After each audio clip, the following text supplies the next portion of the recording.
For more than 20 years, Gary West has been a recognized voice for the piping and drumming world as the presenter of Pipeline, the weekly program on all things piping and drumming on BBC Radio Scotland. An accomplished Highland piper coming up through the famous Vale of Atholl teaching program and playing for many years under renowned pipe major Ian Duncan, West's interest in all Celtic music made him branch out to become a multi-instrumentalist, playing whistles, border pipes, and many acoustic stringed instruments. His talent can be heard on more than 20 commercial recordings, including his own solo piping album, The Isle of Ball.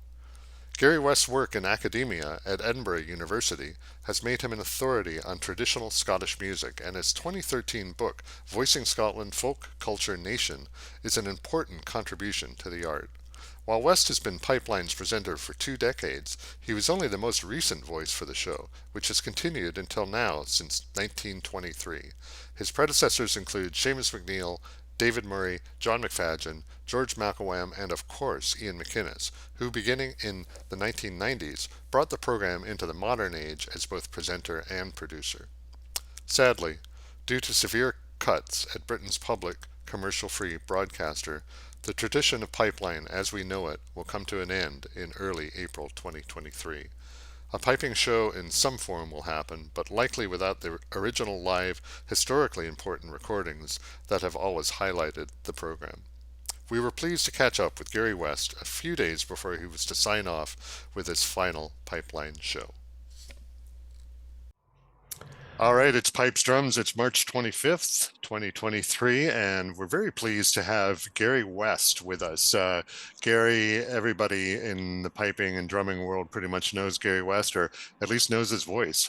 He has been the presenter of the Pipeline BBC Radio Scotland radio show for the past, well, more than 20 years, I believe. He's based in Edinburgh. Multi-instrumentalist, folk musician, recording artist, pipe bandsman, very successful with the Vale of Atholl for many years, and an academic too. He's published quite a few things in his research academic capacity with Edinburgh University. So thanks a lot, Gary. We really appreciate you taking the time. Thank you. Thanks for the invitation, Andrew. Yeah, you bet.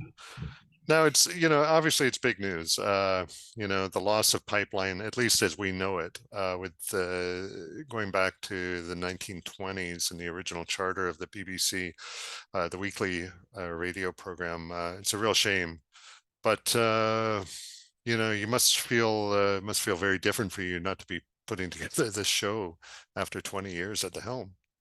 Yes, absolutely. It will feel very weird. I'm just kind of working on the last one at the moment. It goes out on the 1st of April. Sadly, it won't be an April Fool's joke.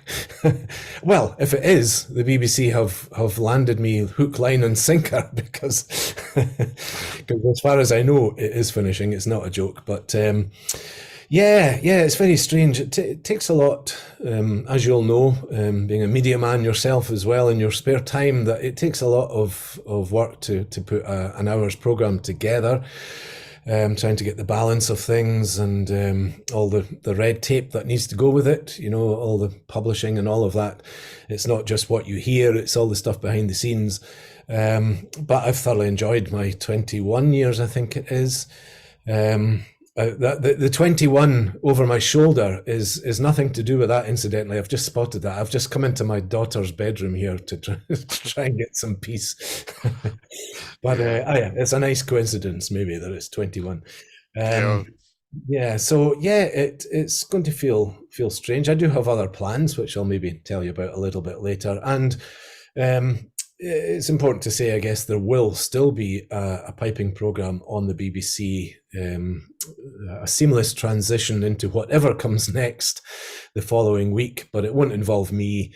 And as far as I'm aware, it will be mainly a kind of DJ show, which is just playing CDs rather than doing the outside broadcast and session stuff. As far as I'm aware, anyway. I haven't received an awful lot of information about it, but that's what it looks like being, which is a shame. And I just want to take the chance, because I'm sure there are a lot of people watching and listening who will have been one of the 10,000 people who signed the petition that Simon McCarroll and Finlay MacDonald put up. And I couldn't really say anything while I was an employee of the BBC, but I just want to say how grateful I am genuinely to everyone who took the time to sign that petition and to try and influence the decision in other ways. It's been immense. It's been fantastic to know that there is that support out there for piping and for drumming. Yeah, sadly, I wouldn't say it's to no avail, because it might still be that they'll that this new program or other versions or podcasts or whatever will still go and use BBC resources to record the key events. That's the main thing. And the name of the program, in my lifetime, it's been called different things. It's been called Chanter. It's been called, what else? The Noble Instrument, I think, under David Murray. So in some ways, the name of it isn't the key thing. It's what it does. And so it remains to be seen whether it will still fulfill these kinds of important functions of recording the scene as it changes. And that's the essential thing, really. Well, But yeah, yeah. yeah, so much of the value and difference with Pipeline were those original recordings, recorded live that you could only get on the show, which hopefully in some way somehow will be able to keep doing that, but we'll see. Now, but it's been threatened with cancellation. It seemed like every 3, 4, or 5 years a regular occurrence where the rumor was that the BBC was going to be cutting things and Pipeline was on the chopping block, and it survived a number of times over those years. Did you know this time that this was for real, that this would be different? Well, yeah, you mentioned the word rumor. I there. Yeah, it's a funny thing that, well, we all know what the piping world is like, but these rumors never in my time came from within the BBC, as far as I'm aware. I think, obviously there have been cuts to the BBC budgets regularly, as you say, every few years. And I think people might have surmised that a specialist music program like Pipeline, would possibly be on the block. But I have to say honestly that it was never mentioned from within the BBC. I never felt that it would happen. And this was the first time that I got a call in December saying from one of the. Well, I should maybe explain how things work, because basically every program has to be commissioned, and it has to be commissioned on a yearly basis. And there are a small number of commissioners within the BBC who make these decisions. And even a program that's a long-serving program like Pipeline still had to be recommissioned every year. It doesn't just automatically roll over. You still have to make your case and look at budgets and all the rest of it.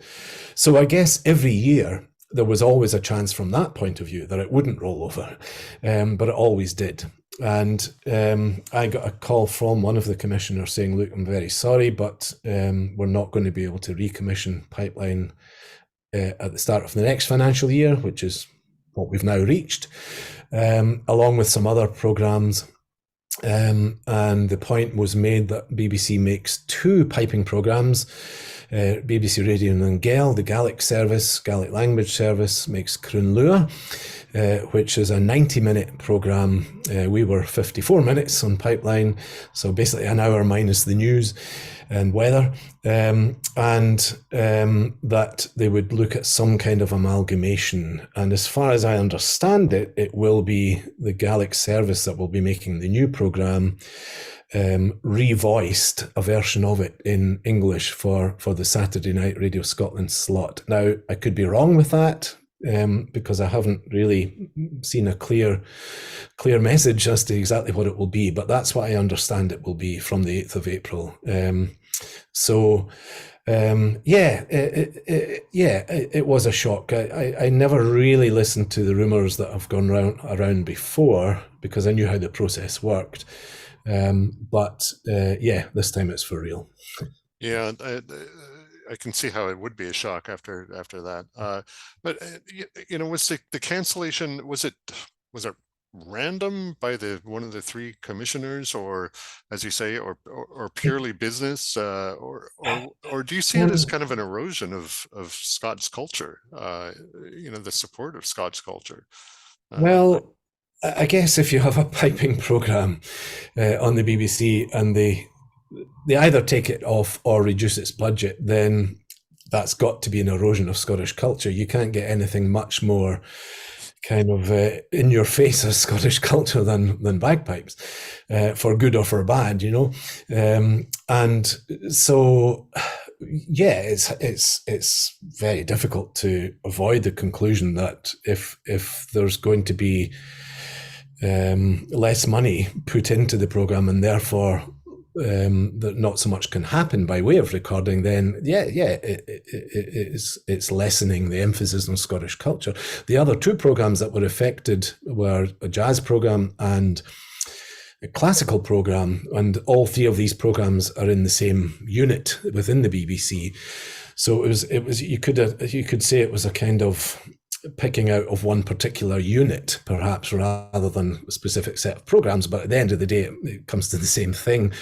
And these programs, although obviously jazz is a very international genre, as is classical, they were very much the take from Scotland. So they often gave a young classical musician or a young jazz musician or group or band or whatever their first leg up into something bigger. And there's been a major outcry about these as well as the piping side of things. So, yes, I mean, depends how political you want to be. And some people read politics into this with a capital P, some people read politics into it with a small p, and some people don't see it as a political thing at all. Yeah, but it's hard to avoid the conclusion that there will be less emphasis on certain aspects of Scottish culture as a result of these changes. Yeah, yeah, Yeah, and we can't help but notice that this cancellation or change or whatever we want to call it comes at a time really when you look at Highland pipes in Scotland and around the world. They're more popular than ever, being played as an ensemble instrument, not just in pipe bands or solo piping, yeah. becoming much more of an accepted and cool thing to do, and certainly Yeah. in Scotland. Um, it seems ironic to us that it would come at this time.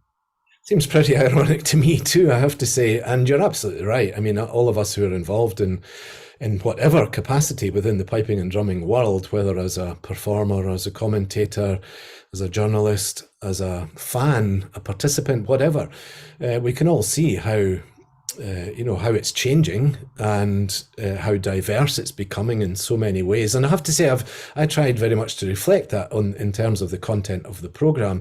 If I had an editorial policy, I suppose it would be to reflect the scene as it develops.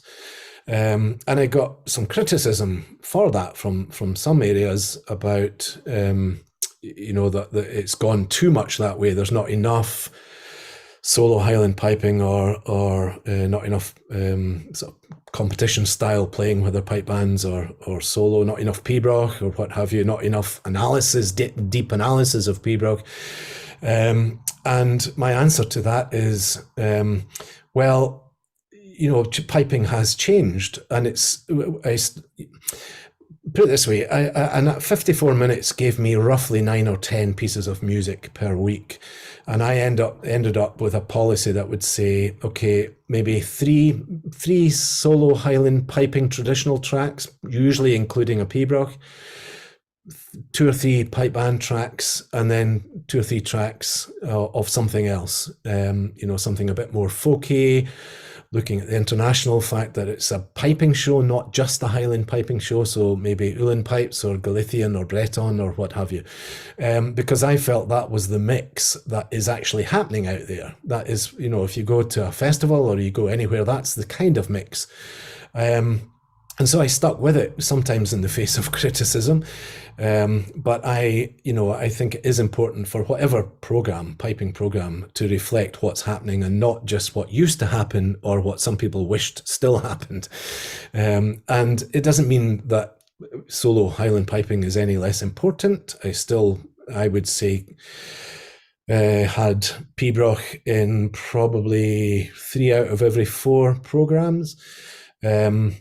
But you have to reflect what the scene actually is. So yes, I tried to do that, and I think you're absolutely right that it does seem strange that I mean, I often wonder whether if I'd gone completely modern, as it were, and played the more modern, accessible end of things that a generalist audience might get into more than, say, a 15-minute Pibroch, whether it might have survived longer. I don't know. It's hard to tell. But you have your limits of. I think the traditional end of things is hugely important because no one else is going to play a Pibroch on the BBC, basically. So it's very important that continues. It's just a case of where do you put the balance, and whether my balance was right or wrong, I don't know, but it's the way I felt it Yeah. should be, Yeah, interesting. It's really well put. And why don't we wrap up this part here, and Yeah. maybe look in the next part about some of your highlights from the last 20 years and things like that, and what the future might hold for Gary West. So stay Great. tuned for that.